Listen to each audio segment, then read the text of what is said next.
warahmatullahi wabarakatuh. Kembali lagi bersama Umi Enda dengan materi yang berbeda, yakni materi kali ini tentang gaya belajar. Oke, mari kita ikuti dan simak apa itu materi gaya belajar. Kira-kira gaya belajar anak soli dan solihah seperti apa ya? Ada 3 tipe gaya belajar di sini. Tipe visual, tipe auditori, dan tipe kinestetik. Gaya belajar juga bisa dikatakan sebagai pola cara yang kalian lakukan yang mencerminkan bagaimana penerapan kalian dalam mencari ilmu pengetahuan. Yang pertama, karakter visual. Karakter ini lebih suka membaca daripada mendengar. Kemudian lebih sulit menerima instruksi secara verbal daripada ditulis. Kemudian anak-anak ini cenderung suka menggambar di kertas. Akan lebih mudah mengingat apa yang dia lihat daripada apa yang dia dengar. Nah, untuk tipe seperti ini ada beberapa tips dan trik. Yang pertama, belajar dari gambar atau video itu jauh lebih menarik. Membaca buku yang ada ilustrasinya itu juga akan lebih menarik. Menggunakan spidol warna-warni itu akan membuat catatan kamu lebih mudah diingat. Kemudian juga membuat mind mapping untuk memudahkan cara belajar kamu untuk dapat lebih diingat-ingat dan dihafalkan kembali.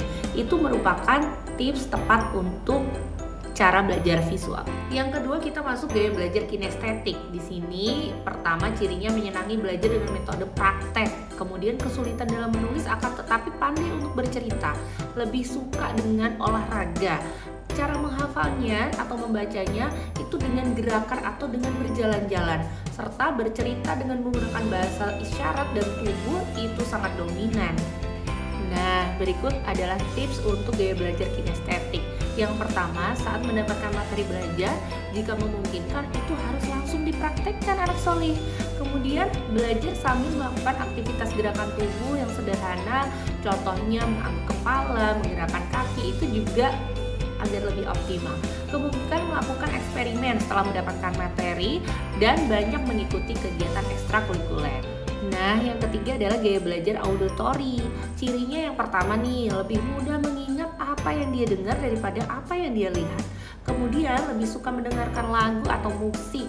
3, senang memainkan nada atau suara dengan menggunakan alat musik tertentu. Kemudian dia juga tidak suka tapi keramaian. Dia sulit mengerjakan tugas yang terkait dengan jenis pekerjaan visual atau video. Tips untuk metode ini, yang pertama, anak solih dan solihah bisa belajar sambil mendengarkan musik atau diiringi musik. Yang kedua, apabila membaca buku bisa juga diulangi dengan bersuara yang pelan untuk sebagai pengingat atau juga bisa dibacakan oleh orang lain. Yang ketiga, mendengarkan materi dengan seksama. Yang keempat adalah belajar dengan cara diskusi dengan teman supaya mudah dipahami dan mudah diingat. Dari ketiga gaya belajar tadi tentunya banyak faktor yang mempengaruhi. Ada faktor internal dan faktor eksternal. Faktor internal ada jasmani, yaitu secara kesehatan, dan psikologi secara kejiwaan. Faktor eksternal ada keluarga, ada circle sekolah, dan juga ada lingkungan dari masyarakat. Baik anak solih dan solihah, setelah mengetahui ketiga gaya belajar di atas, silakan boleh analisis gaya belajar anak solih dan solihah. Terima kasih banyak atas kesempatannya. Umi akhiri, assalamualaikum.